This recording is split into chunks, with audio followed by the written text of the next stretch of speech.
Goddamn Super 7 beating me to the Cowboys of Momisa rights.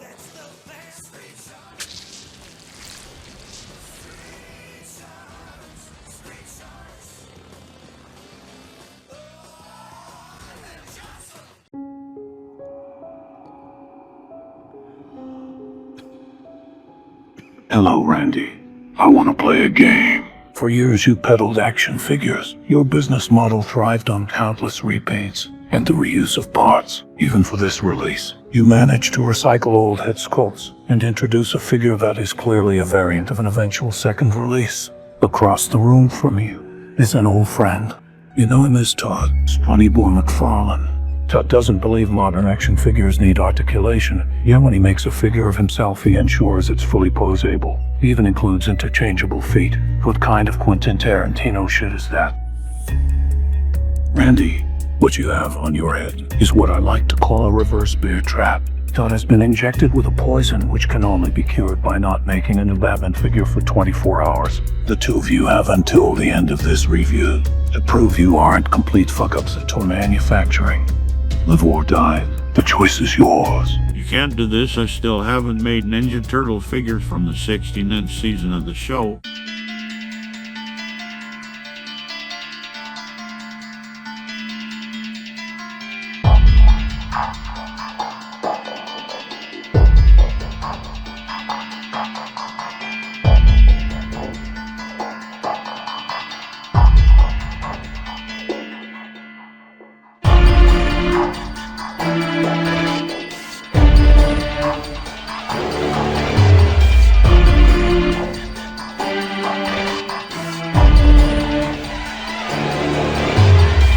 You know what would be great for the next entry in my Movie Maniacs line? Ryder Strong from Boy Meets World, dressed as Batman, obviously. Today on Outside the Box Reviews.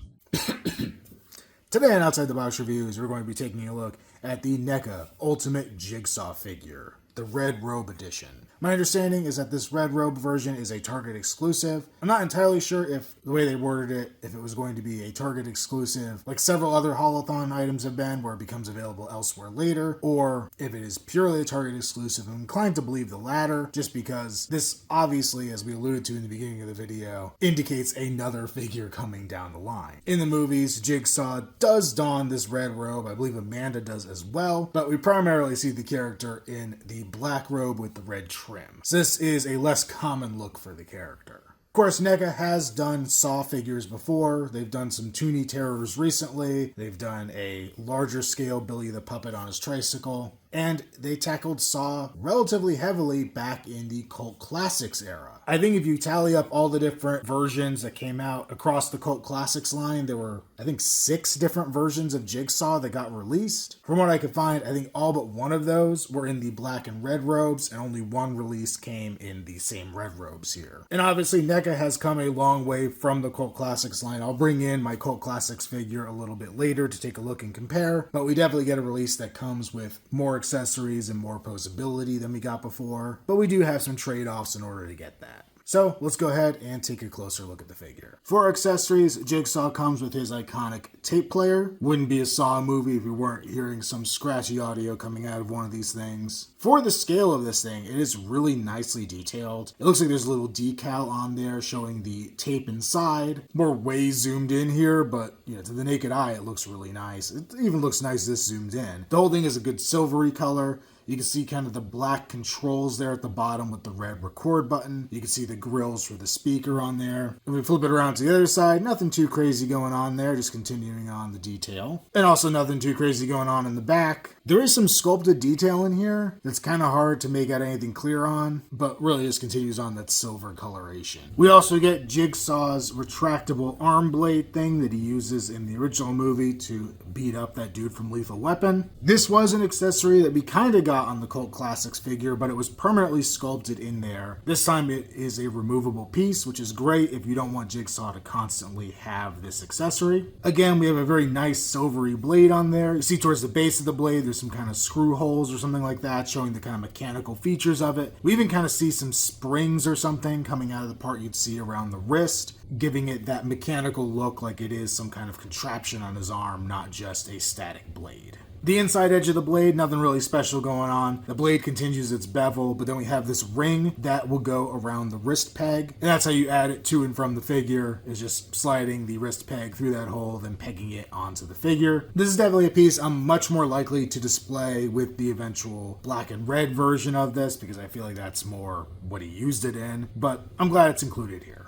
Next up, we have the iconic reverse bear trap. This is pretty nicely detailed. We have all the various kind of mechanical bits going around it. The paint job on it is kind of a rusty brown with some black washes through it to give it that gross, grimy look. Probably could be a little more rusty detailed. It's kind of the same color of brown throughout most of it, but overall I think it looks pretty good. Turn around to the side there, we can see more of the mechanism. You can kind of see the spring there above the, I don't know if it's supposed to be a gear or a saw blade, kind of on the side where the ears are. See all the hydraulic piping and everything going across the top. On the back, we have some of the mechanisms there. You can see the lock on the side of it, and I believe that's a timer just to the left of it, and then some of the additional components there on the back left. And we'll spin around just a little bit further to show more of the front of it. This piece is a relatively rigid plastic. Some of the pipes at the top, the hoses, whatever you want to call them, are a little bit squishy, but more or less it's not a super soft piece. I'm kind of surprised. I thought it would have been more of a soft rubber if it's going to be intended to go on other figures' heads. You saw from the intro that it does go over the heads of other action figures. Obviously, it's going to depend on the size of the head sculpt, how easily it's going to fit on something. I don't anticipate we're ever going to get victim heads. I think if we were going to get like an Amanda head sculpt, it probably would have come with this version of the figure, because this, I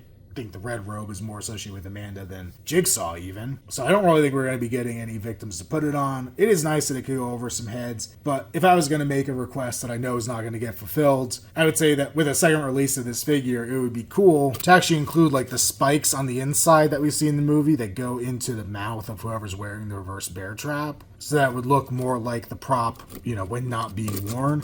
I mean, this is fine. That's a pretty minuscule detail that's easy enough to leave out. But it's just one of those, like, would have been cool things if you had one that was more wearable for figures and one that was the stock on display one. Or even a variant of it where it's burst open. It would be kind of cool. But what we did get here is really nice. I think the detail on here is pretty solid. So not really complaining, just other things we could get that would be cool. Next up, an essential piece to go with your Saw figures, we get Billy the Puppet and his tricycle. This is another piece that we did get back with the Cult Classics line. And looking at my Cult Classics one and looking at this one, I see some reused parts, or at least I think reused parts, but I also see some new sculpt going on here. From what I can tell, the main body of the tricycle looks to be the same. However, we get new wheels on this one. The body of Billy, the literal body, like his suit jacket torso, also looks to be the same that we got with Cult Classics. And the arms might be, but the legs and the head sculpt do look different. Billy is removable from the tricycle, and we will do that in a little bit, but I do just kind of want to show him on here just because it's an easier way to display him for the moment. So for the head sculpt, we do get a really nice design here. The eyes are really cleanly painted. You kind of get the black sockets with the red irises and the black pupils in there. For how tiny this is, it's really nice and clean. The color on him is great as well. He's got that kind of dingy white with some cracks going through it. The spirals on his cheeks, relatively clean considering how tiny they are. Definitely could be cleaner, but I'm not going to complain at something this tiny. And the mouth is really well sculpted. I honestly thought this thing would open. Just by the way it's sculpted, it looks like you could open and close the mouth. If that is possible, it just is not working for me. It's stuck shut or something. But I honestly don't think, kind of looking around it, I think it's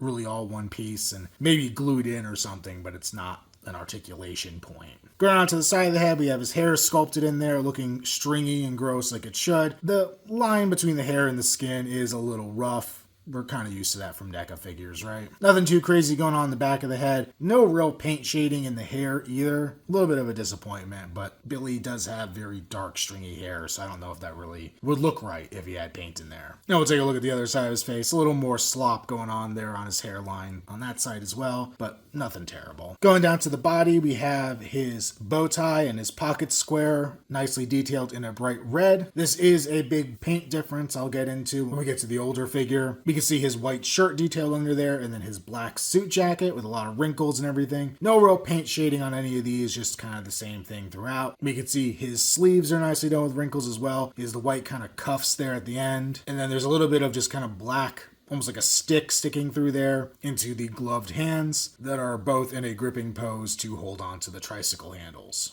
It's funny, we spin around to the back, I could see there's a bit of red paint stuck on his jacket that I can't see with the naked eye. So, yeah, that's not nearly as glaring in real life as it is on camera. Nothing too crazy going on in the back there at all. If you look further down the leg of the figure, lots of sculpted detail there in the pants, but the pants are really just black. We have a little stick part of the puppet sticking down at the bottom of the leg. We have a little black sock, and then a sparkly red shoe, which is a nice attention to detail moment there. It is very glittery looking, and that does match the prop they used in the film. With these very glittery kind of Dorothy shoes going on. Flip them around to the other side, we see that same detail going on with the other leg as well. On the bottom of his feet, we do have peg holes to attach him to the tricycle. Bottom of his shoes are just black though. To give a quick rundown on his articulation, he does have a ball joint at the head, so it will swivel side to side. It will pivot side to side. It'll look a little bit up and a little bit down. The arms will rotate, I believe, a full 360. Yeah, they will. And they'll come out to the side, in and out a little bit. There's a ball joint at the wrist, giving you a fair range of motion as well as rotation. The legs will kick forward, they'll kick back, and they'll also go pretty far out to the side. They are hindered by this jacket. It's not a super soft plastic, so you're not getting a whole lot of movement there. And then the feet, I believe the feet are just on swivel joints. I feel a little bit of movement there, but it might just be slop in the sculpt. Doesn't feel like it's really a ball joint, more just the ability to turn them side to side. As for the tricycle, it has a really nice sculpt to it. The bright red radio flyer kind of look. The wheels have a black tire with red spokes on them and a red central hub. We have silver detailing you can see below the seat. There's like a seat adjustment post. The seat's kind of a cream color itself with a red post, but there's a little silver bit under there. I assume would be where you'd adjust the height of that. There's red grips on the handlebars. A little silver emblem there on the front. I don't think it was a light. I think it was just like either a reflector or just a silver like brand stamp or something. You can see the back bit of the tricycle has some kind of grooves on there. Like it'd be like a non-slip surface. And there's our other side. I do have a little bit of silver paint there on the fork of the tricycle that looks like it's there by mistake. I'm going to try to remove that, but I didn't want to scrape at it until I filmed this review. You can also see there's the pedals sticking out of the front there with pegs on them to go into Billy's feet. The handlebars themselves seem to have some extra stuff on them. Like there's kind of a bell and then an extra clip that I'm not really sure what it is, like just to the center of the main post. For a comparison, I'm bringing in the Cult Classics tricycle there on the right. It should be said that this thing has been through a hard life and has definitely had some damage done to it and had to be glued back together. So there are some parts on there that are a little rougher than it should be. One of the first things you will notice here is that the old one had fewer spokes in the wheels and then had this clear webbing in between everything, I guess to make it stronger. This new version has more spokes that I guess kind of help give strength. Probably plastic quality has improved. I know the Cult Classics line was notoriously brittle a lot of the time. So I think just the plastic they use for these things has just gotten better over the years, and it's probably going to be more resilient than this old one. As far as the detailing, it is pretty much the same everywhere else. The paint is a little bit different, like the seat on the old one is very white as opposed to the cream color on this new one, but overall the detail is relatively similar. If we turn them both the same way, you can see what I was talking about. The seat adjustment post is sculpted into the old one but not painted, so we get a little extra paint detail here. Not a whole lot of difference on this angle. While I am going to do the majority of the comparison on the Billy figures on their tricycles, just because it's easier that way, I wanted to point out that this old one has one bit of articulation that the other one doesn't. While the rest of the articulation is the same, if not less, like the ball joints on the wrists here aren't quite as ball jointy. They might actually be swivel joints that are loose, kind of like I talked about the feet on the other one. The head doesn't seem to move quite as well. I don't think the articulation in the hips on this old one are anywhere near the new one either, but this old one had a cut joint at the knee on his left leg, so our right side here. And because of that joint, we could kind of put Billy in a standing position, or more realistically, having him in a sitting position. He doesn't have ball joints at the feet on this one. If he did, he could actually probably stand on his own 2 feet. I don't remember if Billy ever does that in the films, but it would have been kind of nice to have that option to stand him up with just that cut joint, letting you kind of fudge the leg and make it work. I don't need fully articulated knees, but it's kind of a bummer that they took this step back here and kept us from being able to do this little extra bit of posing with the new Billy figure, because he's always going to have that one leg bent. And honestly, it doesn't feel like his legs go as far forward either. It might just be because of the bend. Yeah, you really can't sit this one as nicely on a chair as the old one. Putting them both side by side, There's a lot of differences here. You can see there's a different color going on with the head. It's much whiter on the old version. Ironically, it's like the head is more white on the old version, and the white parts are more dingy looking on the old version. So kind of a flip-flop of those two colors there. I believe the head is a different sculpt. It looks wider on the old one, a little more angular as well. I definitely prefer the new head sculpt. As I mentioned before, the bodies look to be the same. I will say I like the paint job on the old one's bow tie and pocket square a little better, being more metallic, but I think the new one is a little more accurate. I don't think those were super metallic. I think it was just the shoes that were shiny. The main body seems to be the same. I will note that, I don't know if it's because it's just been in the pose for longer or what, but my old one, the bottom of the jacket is flared up a little more in the front, which I think is why he sits better in a chair. The arms do seem to follow the same basic sculpt, but they look like they're more sunken into the sockets on the new one. You could see on the old one, you could see a little bit of the pin sitting there on his shoulder. The legs also seem to be a very similar sculpt. They do, however, look to be different. The shoes may be the same, but the old one did not have the peg holes on it, which I think is a much needed improvement for this new one so that he sits on there much better. Because the old one can have a tendency to kind of hover off the pedals, and being able to secure him both to the handlebars and the pegs mean you just have to adjust him to get his ass in the seat, as opposed to having to get like all three positions to line up. So overall, I think the new one is superior in a lot of ways, honestly. But I really just wish we had that seated ability we got with the old one, which I don't even know was really an intentional feature, but it was a welcome one. For hands, Jigsaw comes with a total of 5. We have 2 fist hands, and then grasping hands for the left and right side. For his left side, the hand is a bit more open, and the right side hands are pretty identical. I would have expected one of them to be more matching with what the left side hand is, but they are both kind of a semi-gripping hand. They both will hold the tape recorder. Looking at it, it almost looks like one hand has the index finger a little more extended than the other, but the difference is really negligible on these. Flipping that around, let you see the other side. They are all black gloved hands. The sculpt on them is decent.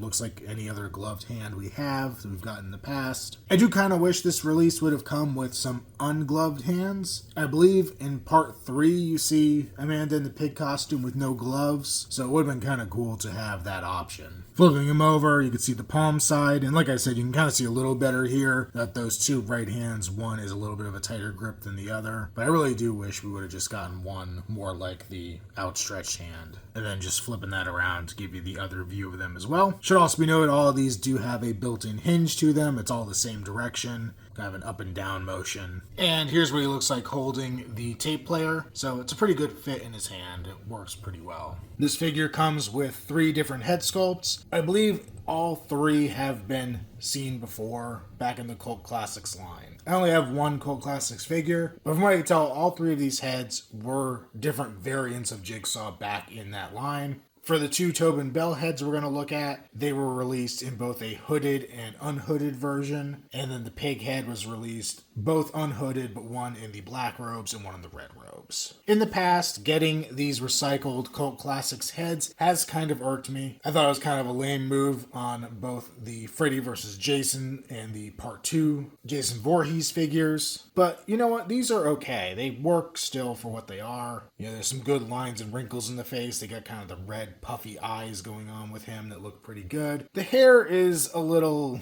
I don't know, of the time, I guess. I feel like a lot of the Cult Classics had this very wormy looking hair coming out of their characters' heads, and I feel like modern sculpts are a little better with getting this detailing to look more like hair, but it's not the worst thing I've ever seen. Because of the robes on here, it's easier to turn his head than it is to rotate the figure like I normally do, but there you can see the profile view. Paint on here is fairly clean, the skin tone's decent. Overall, I think it works for what it needs to be. And there's our other side of the head, and then we'll go full Linda Blair and rotate the head all the way around and take a look at the back of the hair. There's a little bit of shading in the hair here. I almost feel like it's a bit too dark. It's like a dark brown wash throughout his blonde hair, and I feel like it would have been maybe a little better to use like a darker yellow in here or something like that rather than such a dark brown. It's not ruinous in any means, but it just seems like a little bit too much of a contrast within the different colors. And just to give you a look, here he is with the hood on, but if that hair bugs you, you could always go with this version where it looks like he took grooming advice from the lead singer of Disturbed. So we have bald John Kramer here. A lot of the same kind of detail going throughout. At first I was was looking at trying to see if it was the same sculpt, but it does look like this one is a bit more of a sunken in look. You know, I make jokes, but this is, you know, supposed to be him, I think, more stricken by the cancer and everything later on in his life. Yeah, there's so many flashbacks in Saw. It's kind of like he's got hair sometimes, he's sick and dying and bald in other scenes, so it's kind of an odd timeline, especially as the movies went on over the years. But the cheeks do seem a little more sunken in here. He has like a little strip of a beard coming down there in the middle, which looks to be more white than it is blonde. The rest of his head is totally bald. We still have that kind of red around the eyes, some good wrinkle detail. Turn his head to the side, you see a little vein going on there on his temple. Overall, pretty nice detail there in general. I do notice with this one in particular, and it is, like I said, kind of odd because we are spanning different eras of this character, but the neck seems a little clean next to this head in particular. Like, he's just so much more aged and weathered here. It just feels like that neck is from a much younger person. Didn't feel so wrong with the other head, but this one, it definitely feels out of place. And then we see it from the other side, and don't mind the little bits of blue tack on there that I was using to stick it on the other figure's head in the beginning of this video. But overall, nicely detailed. In the back of that, it continues on like the wrinkles and folds and creases and skin texture and all that. This head looks better to me with the hood on, just because there isn't the hair to kind of interfere with things. You know, in reality, the hood would kind of push his hair down instead of it being stuck, kind of spiked up a little bit. So I think this looks a little more natural with the hood up. I think, honestly, I prefer this robe with the hood down, because it just kind of looks goofy with the red hood and the red robe and all that. There's not enough contrast going on to make it not look odd, but it works well enough with this head.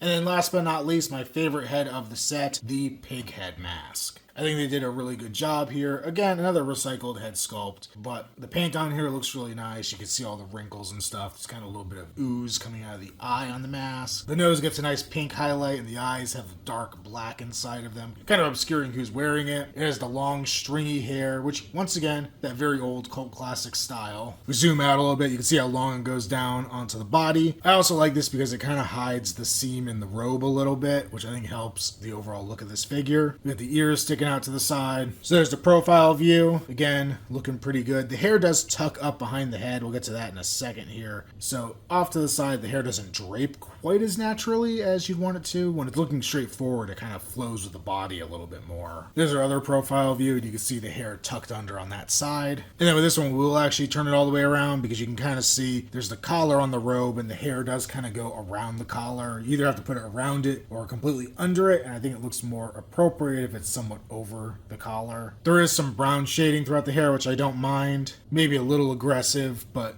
I think it works all right. Looking further down the figure, we have a soft goods robe, which is something we've been getting more and more from NECA recently, particularly figures like Ghostface and the Misfits Fiend. I'm a little torn on the robe itself, and most of that will come when we compare it to the Cult Classics version. I think this is the better option of anything because it gives you more articulation range, and I really wouldn't want to give that up. But the Cult Classics one being plastic or rubber, they were able to weather it a little more. Granted, I'm sure you could weather this. There's no reason why you really shouldn't be able to weather it, just they chose not to. I'm just guessing it's probably harder to do that than it is with a more sculpted figure to weather these clothes. So it kind of gives it a bit of a shiny, crisp look that I don't particularly love. We can see down the center line there, it has kind of a more satin trim going down the middle. The rest of the robe is kind of a more darker burgundy red. We have the collar popping up around his head, and that is a separate little bit kind of sewn in there. And then the hood sits on the back there when you don't have it up. The hood does have a wire in it that is nice because it lets you bend it and kind of pose it a little bit. However, it can take some work to get it to look just right, situated over the character's head, rather than just kind of falling naturally. However, I think because this material is so thin, even if they excluded the bendy wire, it probably wouldn't flow so naturally over top of the character's head because it is just super thin material. For what it is, the stitching on here seems decent. I'm not overly concerned it's going to rip. However, I can see some white thread popping through here in the center, and you can see pretty clearly here in the stitching where the Velcro is that holds the robe closed. So if we go in here, we can unvelcro that. And honestly, like, I kind of wish I would have just used black Velcro instead of the white, because I think that would have blended a little more. I don't know if red Velcro is a thing. I mean, that would have been the most ideal thing to have on here. But in lack of that, I think black would have been less distracting when you see the stitching through it. Or just use red thread. I don't know why they didn't stitch this on with red thread that matched everything else on the costume. I am curious if they're going to keep this exact same setup when they do the black robe version of this character, because I think with the black robe, it sits a little more like side by side. No, it's stuck together. But like, I think you see it a little more open like that. Maybe they won't include the Velcro at all. Maybe they'll just rely on the bendy wire inside of here. But it is a little bit of a different look with the black robe, so I hope they pull that off correctly. And like I mentioned, there is a bendy wire that goes through either side of this. It goes almost all the way down to the bottom of the robe, and I don't think it's located in the bottom at all. It's just literally the two inner flaps there that have it. If we peel that robe open, we do have a sculpted torso. This looks familiar to me, but I can't place it. I don't know if this is something that's reused. And I don't see why they wouldn't have reused this off something, because it's not something that needs to be very specific. It's just a t-shirt basically underneath it. It is accurate that it is a red shirt. You could see bits of it through the robe, and that works well. However, the sleeves are black, so there's not really an option to just take the robe off and have him in like a shirt. I don't know why you'd really want to do that with Jigsaw. Maybe a more casual look. I don't know. But with this setup, it's not really something you could do convincingly. Also, this robe fits really tight on the arms, so I don't even really want to try to take it off of him, because I just feel like it's going to potentially risk ripping things. The sculpt on the torso is decent though. I mean, just some simple wrinkles and stuff going down. It looks natural enough, especially with the robe closed. The pants are relatively simple, like black jeans or something to that effect. A little bit of wrinkled texture throughout. He's got the diaper there at the lower torso, and it kind of wrinkles up around his boots. As I mentioned earlier, the sleeves are relatively tight. You can still bend the arms and rotate the hands and all that. It's just also, beyond seeming tight, they seem a little long, unless I'm supposed to kind of readjust the robes a little bit and pull them further in, but it doesn't seem like it wants to pull tighter to his body. But it seems like these cuff areas going into the hands sit a little lower than they should. Like the sleeves should just be shorter on him than they are. I like that they added this satin section to kind of represent the cuffs on the robe, but being a bit long, it's a bit hard to change out hands, especially if you want to put the blade on there. And then with his left side, I actually had some trouble just in general. I thought for some weird reason they'd made the cuff on one side shorter than the other, but it turns out when my figure was packaged, it stuffed about half that cuff up under itself when they put the hand in, and because the sleeves are so long, it looked right. It didn't look like it was a mistake that everything was shoved up there. It looked like that's how it was supposed to be, until I realized what was going on and kind of unfurled it a little bit. So it feels like it could fit a little bit better around the arms, but overall it's fine. One thing I did forget to mention earlier with the hood, something I can't quite tell from the movie stills, but I believe is there. It was also on the older Cult Classics figure, is I believe there was black trim inside of this robe. I think the inside of the hood and maybe the inside of like the lower parts of the robe itself, or maybe the whole inside of the robe itself, was black. I think having that contrast here would have been really cool and really helped, you know, kind of make things pop a little bit more. Right now we're kind of, you know, red on red on red between the shirt and then the two tones of the robe. I think having that black trim on the inside would have really kind of helped set some pieces off and make it look a little bit different as you're looking at the figure. And then down here at the bottom, we do have his feet. It's a nice black shoe. I think there's a little bit of brown wash on there as well. You can see the eyelets and the laces. If we peel back the robe a little bit, you can see it has a bit of a heel on the back. We have some stitching throughout, some kind of wrinkles, like it's a softer leather or something. Then you can see a little bit of his sock hanging out there underneath the pant leg. Basically the same detail going on through his other shoe as well. And then both do have peg holes at the bottom of the heels. And here's a side-by-side of the two Jigsaw figures I own. So we have the old Cult Classics there on the right compared to the new one. Like I said, you could see there is a lot of difference in the robe in particular. So both have the same head sculpt on here. I kind of like the paint job on the old one a little bit better, just lesser on the browns in the hair. But overall, I mean, they're both pretty similar. The main difference here for me is the robes themselves.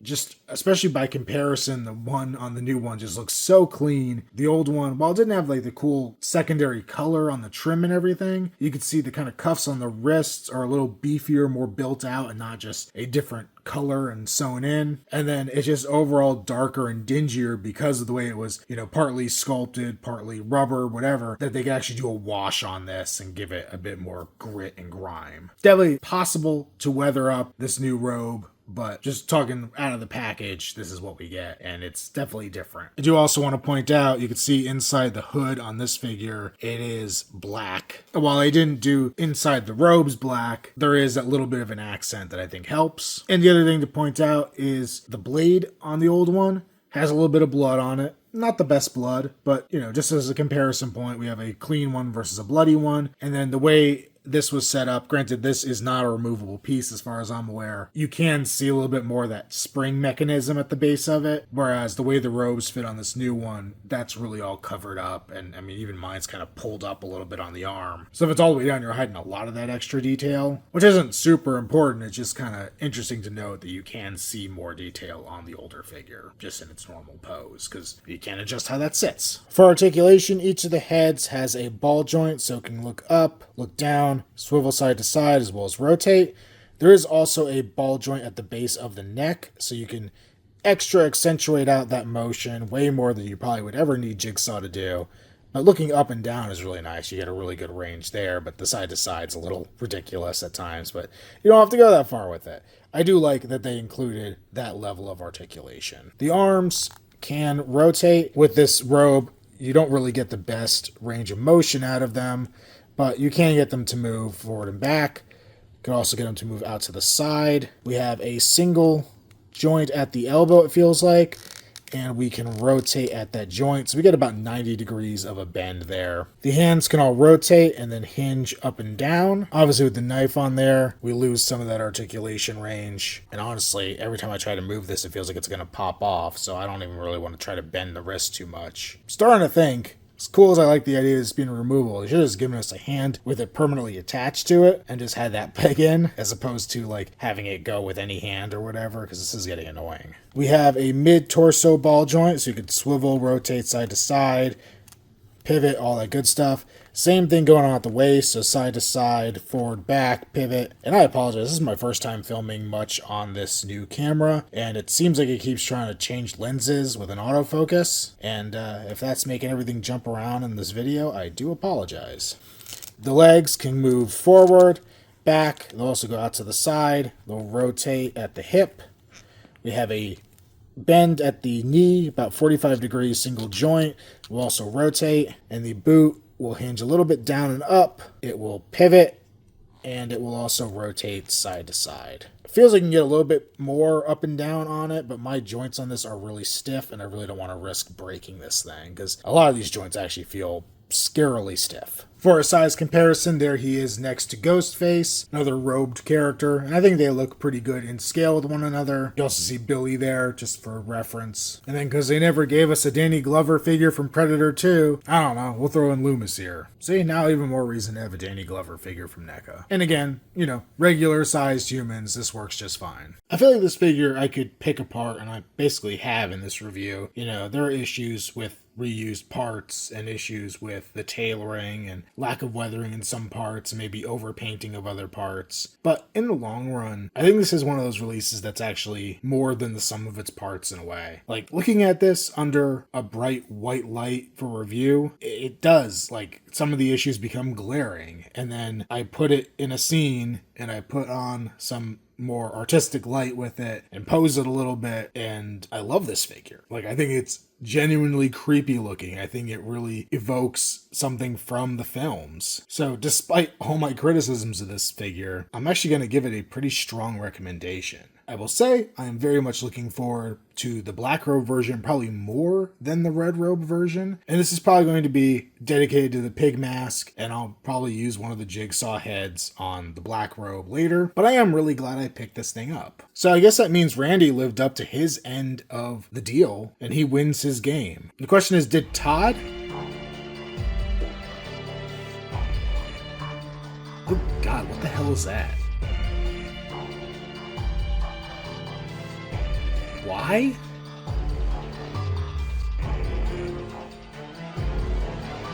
Alright. Well, guess we know how this is gonna play out.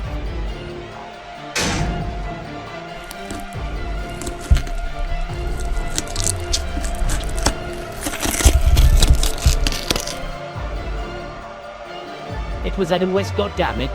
That barely counts as Batman. Game over. loose.